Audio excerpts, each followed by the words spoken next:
नमस्कार दोस्तों। आज की कहानी है सासू माँ का करारा जवाब। रेनू चिल्लाते हुए अपनी सास से कहती है, बुढ़ापे में महंगी बनारसी साड़ी पहनकर ओठों पर लाली लगाए घूमने जा रही हो। शर्म नहीं आती है बुढ़िया?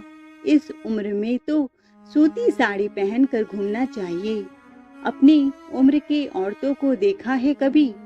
सभी के सभी सूती साड़ियाँ पहनती हैं। इतना बन ठन कर चलना शोभा देता है क्या आपको? अपनी बहू की बातों को सुनते हुए शोभा जी कहती हैं, तुम्हें क्यों चिढ़न हो रही है बहू? ये बनारसी साड़ी मुझे तेरे बाप ने तो नहीं दिया है और ना ही तुम्हारे पति ने दिया है, जो तुम मुझसे हिसाब ले रही हो और 100 बातें सुना रही हो। और रही बात बुढ़ापे में बनारसी साड़ी पहनने की, तो क्या तुम कभी बूढ़ी नहीं होगी? और फिर उस समय तुम्हें जो अच्छा लगेगा वही पहनोगी। अभी जब तुम 2 बच्चों की माँ होने पर भी 16 साल की लड़कियों की तरह शॉर्ट्स पहनकर अपनी सहेलियों के साथ घूमने और पार्टी करने जाती हो, तो मैं तो तुम्हें नहीं टोकती, ताने नहीं मारती। फिर मेरे बनारसी साड़ी पहनने से तुम्हें क्यों तकलीफ है? और एक बात ध्यान से सुन लो बहू रानी, मैं क्या पहनती हूँ क्या नहीं, इससे तुम्हें कोई मतलब नहीं होना चाहिए। अपने काम से काम रखो। मैं तुम्हारी सास हूँ, तुम मेरी सास बनने की कोशिश मत करो। हॉल में बैठी हुई शोभा जी अपने पति से कहती हैं, सुनो जी, अगले महीने तुम्हारी बहन की बेटी की शादी है। हमने उनकी बड़ी बेटी की शादी में कोई कंजूसी नहीं दिखाई थी। पूरे परिवार को कपड़े दिए थे।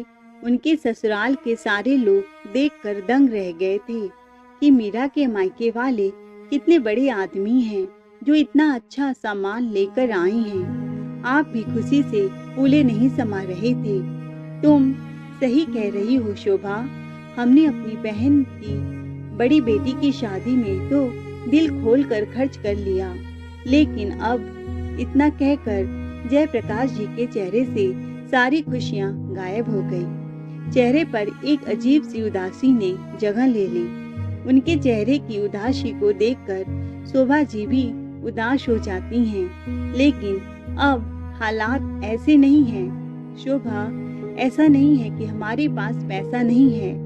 भले ही हम नौकरी नहीं करते हों, लेकिन पेंशन तो आती है ना। लेकिन जब से घर में बेटी की शादी हुई है, बहू आई है, तब से हमें अपने ही पैसे बेटे और बहू से पूछ पूछ कर खर्च करने पड़ते हैं। हाँ जी, बहू तो हमारे जरूरी खर्चों के लिए भी पैसे नहीं देती है। पेंशन के सारे पैसे अपने पास रख लेती है, गिन गिन कर पैसे देती है। ऐसी हालात तो मैंने पहले कभी नहीं देखे। अगर जरा से भी पैसे हाथ से ज़्यादा खर्च हो जाएं, तो बहू लड़ने झगड़ने पर उतारू हो जाती है। बेटा भी उसी के रंग में रंग गया है, बस अपने पत्नी के इशारों में नाचता है। यह भी नहीं देखता है कि कौन सी बात सही है, कौन सी गलत है। अपने ही घर में हम इतने मजबूर कभी न थे जो आज हो गए हैं।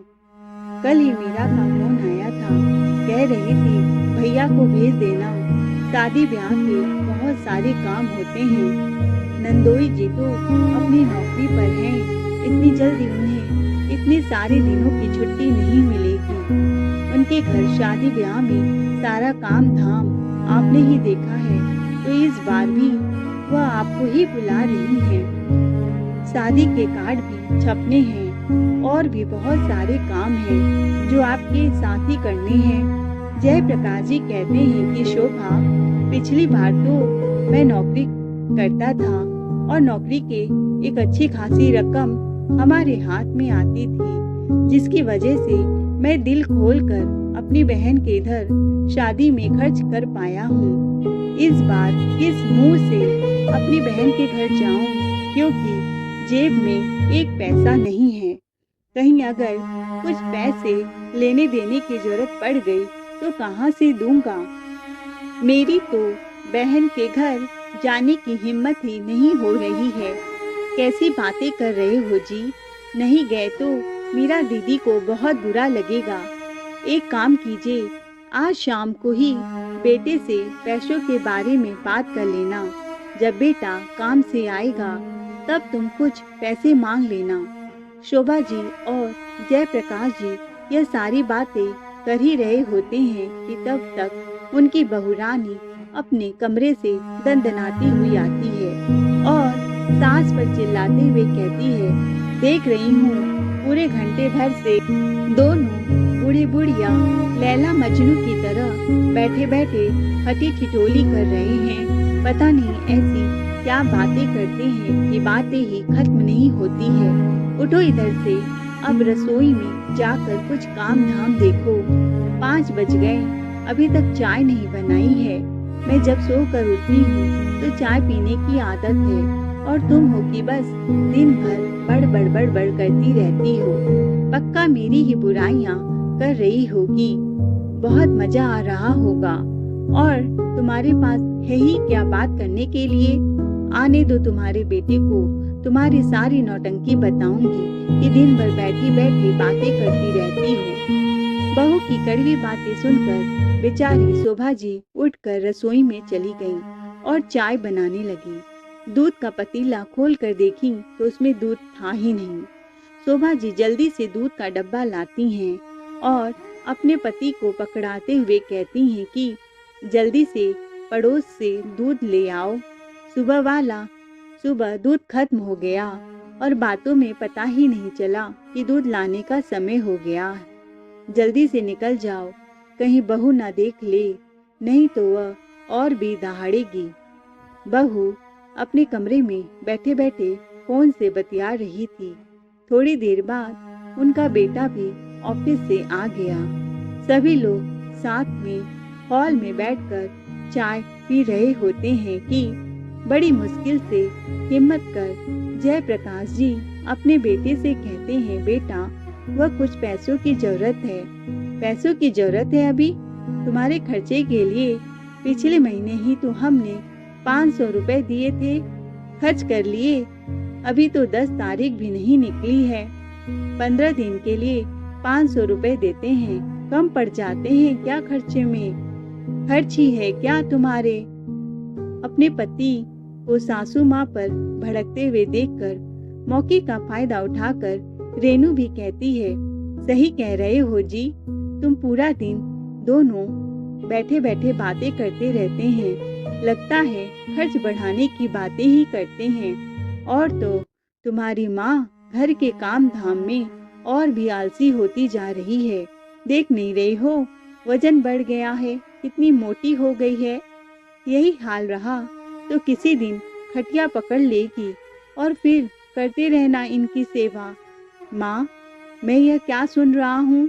आप घर के काम धाम में भी लेट लपेट करती हो, जी चुराने लगी हो। बेचारी रेनू पूरे दिन घर के कामों में लगी रहती है। थोड़ी मदद कर दोगी तो क्या घट जाएगा? इतने सारे लोगों की रोटियां बनाने में बेचारी रेनू की हालत खराब हो जाती है। जयप्रकाश जी ने पैसों की बात क्या की कि बहू बेटे तो ऐसे जहर उगलने लगे कि फिर उन्होंने चुप्पाई साध ली।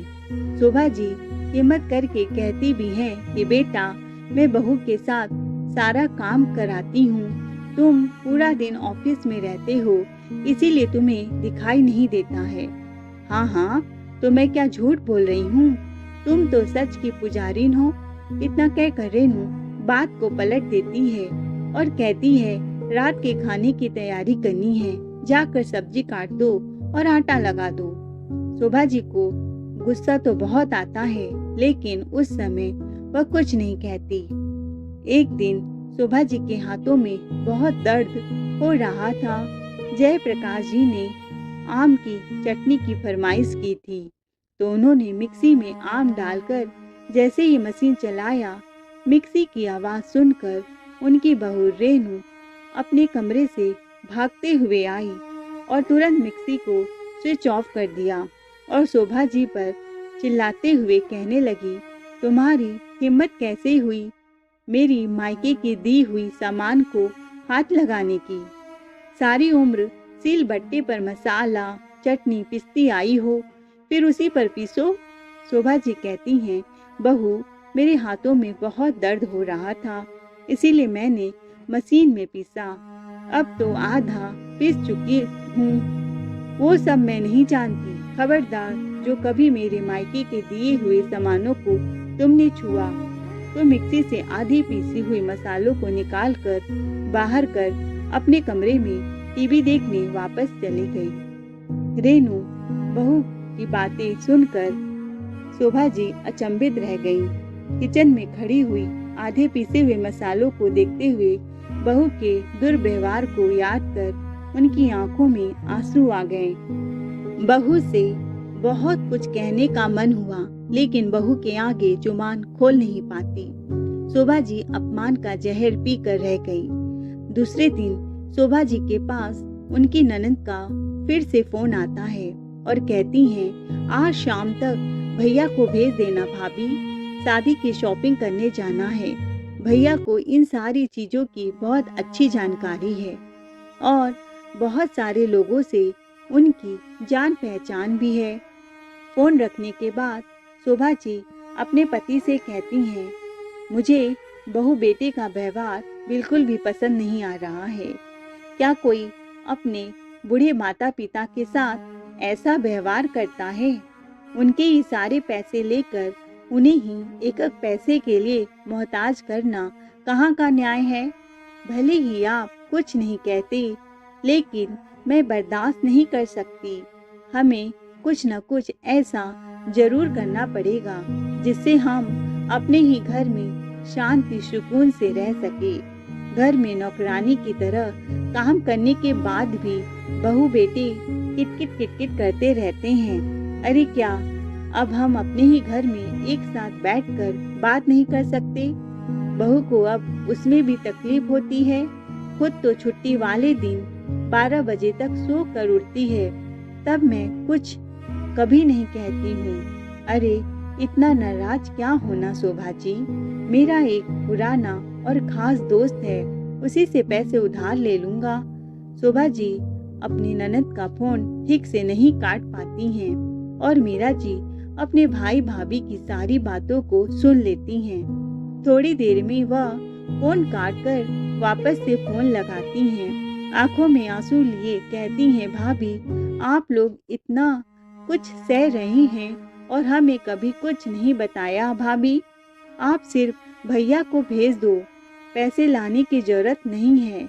आपके नंदोई नौकरी करते हैं, खूब पैसे कमाते हैं, घर में पैसों की कोई कमी नहीं है। वह तो भैया बड़े हैं और हमेशा मैंने उनसे ही सारा काम शादियों में पूछ पूछ कर किया है, तो आज भी भैया आगे रहते हैं तो ऐसा लगता है कि घर में कोई बड़ा है। आपको तो पता है मेरे सास ससुर भी नहीं है, बड़े भाई को ही अपना सब कुछ मानती हूँ। मीरा की बातें सुनकर शोभा जी की आंखों में आंसू आ गए।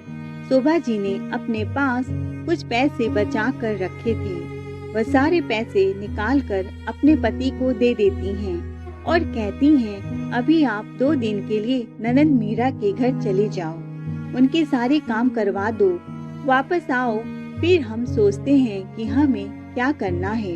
हाँ शोभा, तुम सही कह रही हो, अब बेटे की नौकरी लग गई है तो अब उसे हमारी पेंशन के पैसे नहीं लेने चाहिए। हमारे भी बुढ़ापे पर कुछ खर्च होते हैं, अच्छा नहीं लगता अपने ही पैसे बहू बेटे के आगे हाथ फैलाकर मांगने में। 2 साल पहले कुछ ऐसी परिस्थितियां बन गई थी जिसकी वजह से हमें अपनी पेंशन बेटे बहू के हाथ में देनी पड़ी थी। शोभा जी कहती हैं, मैं उस दिन को कैसे भूल सकती हूँ। बहू को अपने मायके शादी में जाना था, पूरे 20,000 की मांग रखी थी शॉपिंग करने के लिए। बेटा पैसे कमाता होता तब तो समझ में आता कि बहू कितने भी पैसे अपने ऊपर खर्च करे, हमें कोई दिक्कत नहीं थी। लेकिन कभी बहू यह नहीं समझती कि इकलौते ससुर की पेंशन ही घर में आती है, 4 लोगों के खाने पीने का खर्चा, लाइट का बिल, राशन, इतना सब कुछ एक पेंशन के बल पर ही चलता है। उस पर भी बहू को 20,000 मायके में खर्च करने के लिए चाहिए थे। कहाँ से आते इतने सारे पैसे? जब मैंने बहू को समझाने की कोशिश की कि बहू, तुम्हारे ससुर जी की टोटल पेंशन ही 25,000 मिलती है। अब 25,000 में से 20,000 हम तुम्हें दे देंगे, और अगर चलो इकट्ठे करके सारे पैसे दे भी दिए तो अगले महीने का खर्चा कैसे चलेगा? बेटे के पास भी अभी कोई नौकरी नहीं है। अपने बेटे की नौकरी न होने का ताना मुझे मत दिया करो। अब तुम्हारा बेटा नौकरी नहीं करता तो इसमें मेरी क्या गलती है? तुम लोगों को तो पेंशन मिलती है। अगर बेटा नहीं कमाए तो क्या मैं अपनी फरमाइश का गला घोटूंगी? आप लोगों को मेरी फरमाइश पूरी करनी पड़ेगी। मैं कुछ सुनना नहीं चाहती। बहुत से घरों में माता पिता अपने 4-4 बच्चों को पालते हैं। तुम अपने एक बेटे बहू को नहीं पाल पा रहे हो। तुम लोगों से घर के खर्च नहीं चलाए जाते तो ऐसा करो, पेंशन के सारे पैसे मुझे दिया करो। देखना 25,000 में कितना अच्छे से खर्च चलाती हूँ। तुम लोग तो इतने सारे पैसे मिलने के बाद भी कहते रहते हो कि खर्च हो जाते हैं। बहू, थोड़े बहुत पैसे बचाने भी पड़ते हैं। कभी हमारी बीमारी में जरूरत पड़ गई तो किससे पैसे मांगने जाएंगे? इसीलिए थोड़े बहुत पैसे बचा कर भी रखते हैं। अब इसका मतलब यह नहीं कि हम सारे पैसे खर्च में ही उड़ाते हैं। जितनी की जरूरत है उतने हम खर्च कर देते हैं। माँ जी, तुमसे हिसाब किताब नहीं होता है। एक काम करो, पेंशन के पैसे मुझे दे दो। मैं भी पढ़ी लिखी हूँ। देखना मैं कितने अच्छे से घर के खर्च चलाती हूँ। बेटा भी अपनी पत्नी की हाँ में हाँ मिलाते हुए कहता है, माँ, रेनू सही कह रही है। आप रेनू को पेंशन के पैसे दे दिया करो तो घर में शांति भी रहेगी और सारे खर्चे अच्छे से चलते रहेंगे। और मैंने भी अपनी नौकरी के लिए कई जगह आवेदन किया है।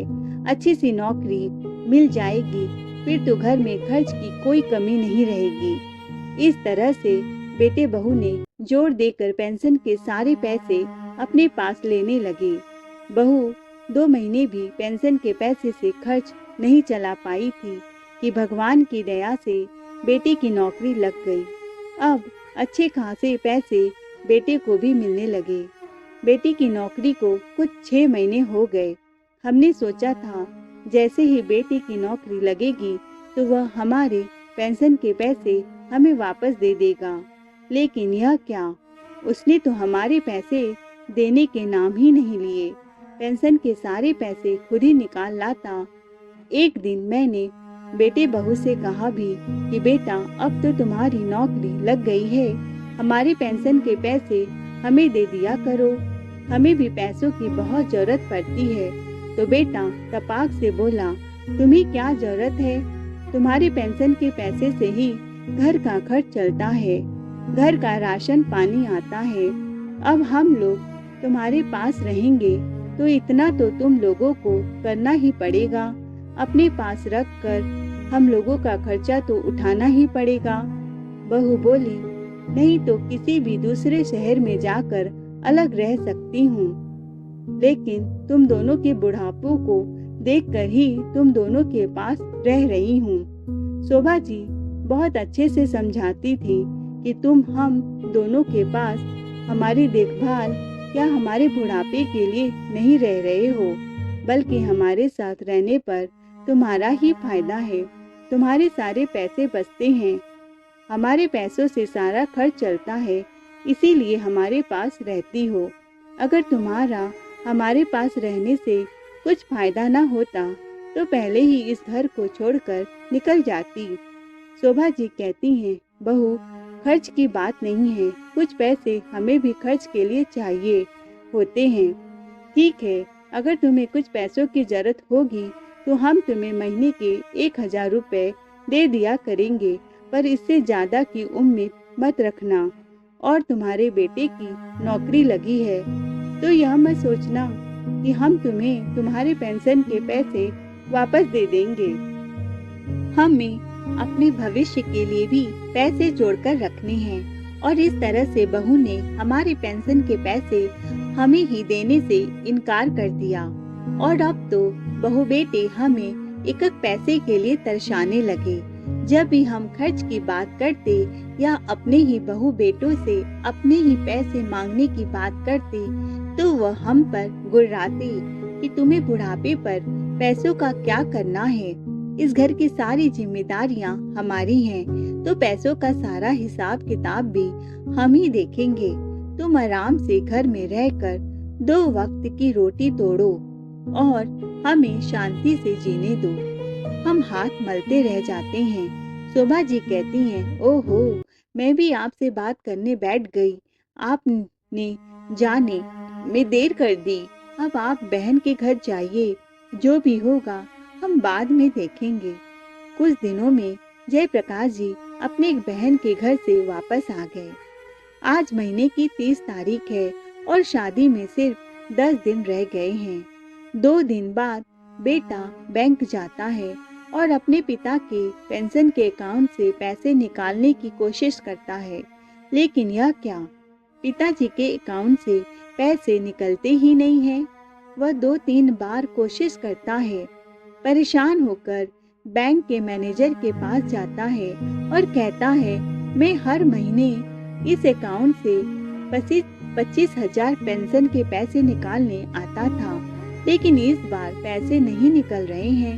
पता नहीं क्या दिक्कत आ गई है, एक बार आप चेक करके बताएंगे क्या? बैंक का मैनेजर सारी डिटेल को चेक करने लगता है और 10 मिनट बाद आकर कहता है, इस अकाउंट को बंद कर दिया गया है। कल ही इस अकाउंट में जिसकी पेंशन आई थी वही व्यक्ति इसको आकर के बंद कर गया है और अपना दूसरा अकाउंट खुलवा कर गया है। अब पेंशन के सारे पैसे उसी अकाउंट में आएंगे और मैं आपको उनकी पर्सनल डिटेल शेयर नहीं कर सकता। उन्होंने किसी को भी बताने से मना किया है। बैंक मैनेजर की बात सुनकर बेटा आग बबूला हो जाता है। घर आते ही अपने माता पिता पर झल्लाते हुए कहता है, पिताजी, कल तुम बैंक गए थे, क्या जरूरत थी अलग से अकाउंट खुलवाने की? मैं जाता था, बैंक से पैसे निकाल लाता था, फिर तुम्हें अलग से अकाउंट खुलवाने की क्या जरूरत पड़ गई? जिस अकाउंट से पैसे आते थे उसे बंद करवा दिया। बेटा, जरूरत थी तभी खुलवाया है। अब से मैं तुम्हें अपने पेंशन के पैसे नहीं दूंगा। रही बात घर के खर्चे की, तो 10,000 मैं घर के खर्चे के लिए देता रहूंगा।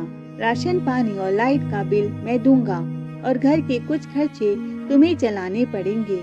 यह घर तुम्हारा भी है, तुम भी इस घर में रहते हो। अपनी पेंशन होते हुए भी साल भर से हम दोनों पति पत्नी एक एक पैसे के लिए मोहताज हो गए हैं। तुम लोगों को जरा सा भी तरस नहीं आती है? अपने खर्चे तो खूब करते हो, घूमने फिरने जाते हो, पार्टियां करते हो, तब तुम्हें पैसे बचाने की नहीं पड़ती, लेकिन हम लोग जरा सा कुछ खर्च कर ले, महीने के 1000 रुपए देते हो, उनको भी खर्च कर ले तो तुम्हें आफत आ जाती है। वाह पिताजी, ऐसे भी कहीं होता है? चिल्लाती हुई रेनू कहती है, अगर इस घर में सब कुछ अलग अलग ही होना है तो फिर ऐसा करिए, आप लोग भी इस घर से निकल जाइए और अपना अलग चूल्हा चौका भी बसा लीजिए। हमारे साथ रहने की जरूरत नहीं है, हम अपना सारा खर्चा देख लेंगे। तुम्हें क्या लगता है, तुम पैसे नहीं दोगे तो क्या हम भूखे मर जाएंगे? आज शोभा जी अपनी बहू की बातों को सुनकर चुप नहीं रहती। कहती हैं, बहू, हमें बाहर निकालकर चूल्हा चौका अलग करने की जरूरत नहीं है। शायद तुम भूल रही हो, जिस घर में रह रही हो यह घर भी हमारा ही है, हमने ही बनवाया है, तुम्हारे बाप दादा का घर नहीं है। अगर तुम्हें चूल्हा अलग करने का इतना ही शौक है तो तुम इस घर से निकल जाओ, कहीं भी किराए से घर लेकर रहने लगो, मुझे कोई दिक्कत नहीं है। वैसे भी तुम मुझे हमेशा धमकी देती हो कि मेरे पति की नौकरी लग गई है, मैं किसी भी शहर में जाकर आराम से रह सकती हूँ। तुम दोनों बुड्ढों की वजह से इधर सड़ रही हूँ, तो अब मैं ही तुम्हें कह रही हूँ, मेरी फिक्र मत करो, निकल जाओ इधर से। जहाँ तुम्हारा मन करे उधर जाकर रहो, हम तुम्हें डिस्टर्ब नहीं करेंगे, तुम लोग भी हमें डिस्टर्ब नहीं करना। पैक करो अपना सारा सामान और निकल जाओ इस घर से। मैं अपने घर को छोड़कर कहीं नहीं जाऊंगी। शोभा जी ने बोलना शुरू किया तो चुप ही नहीं हुई। शोभा जी की बात सुनकर बहू के पैरों के नीचे से जमीन खिसक गई। दिन में तारे नजर आ गए। उसने तो कभी सोचा ही नहीं था कि उसके सास ससुर कभी ऐसा भी दिन दिखा सकते हैं। बहू बेटे दोनों की बोलती बंद हो गई। पहले तो हाथ से सास ससुर की पेंशन चली गई और दूसरा उन दोनों ने हमें घर से निकलने के लिए भी कह दिया है। दोनों एक दूसरे का मुंह ताकते रह जाते हैं, क्योंकि दोनों ही यह बात बहुत अच्छी तरह से जानते हैं, अगर इस घर को छोड़कर गए तो उन्हें अलग से घर लेना पड़ेगा, जिसका उन्हें किराया देना पड़ेगा, लाइट का बिल देना पड़ेगा, खाने पीने का खर्चा भी सारा खुद ही करना पड़ेगा। इधर तो हम अपने माता पिता के सारे पैसों पर ऐश पर करते हैं और अपने पैसे बचा लेते हैं, लेकिन अगर घर से अलग रहेंगे तो सारे पैसे खर्च हो जाएंगे। बहू बेटे के चेहरे को देखकर दोनों को समझ में आ जाता है, आज के बाद दोनों हमें तंग नहीं करेंगे। जयप्रकाश जी अपनी पत्नी से कहते हैं, मैं बैंक से पेंशन के पैसे निकालने जा रहा हूँ, तब तक तुम तैयार रहना। आज ही हम अपनी बहन की बेटी की शादी के लिए शॉपिंग करने जाएंगे। आज बहू बेटे उन्हें नहीं रोक पाते हैं। जयप्रकाश जी और शोभा जी शादी की सारी शॉपिंग करके लौटते हैं और अपने बेटे बहू से कहते हैं, आज तुम्हारी बुआ के बेटे की शादी है, हम दोनों जा रहे हैं शादी में, तब तक तुम लोग सोच लो क्या करना है।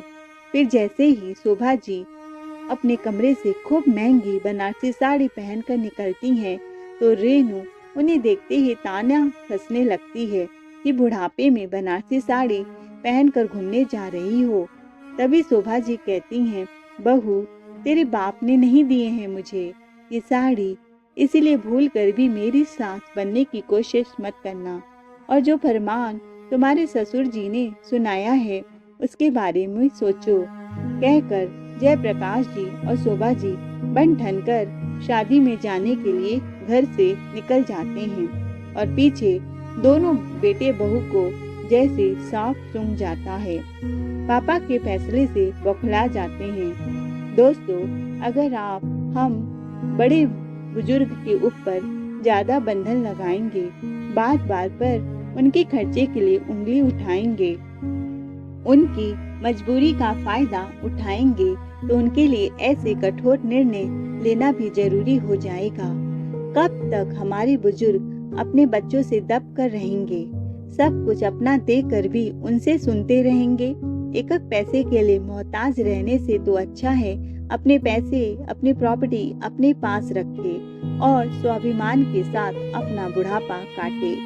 दोस्तों, आई थिंक आपको ये कहानी बहुत पसंद आई है, तो चैनल को लाइक शेयर सब्सक्राइब जरूर करें। कहानी सुनने के लिए दिल से धन्यवाद।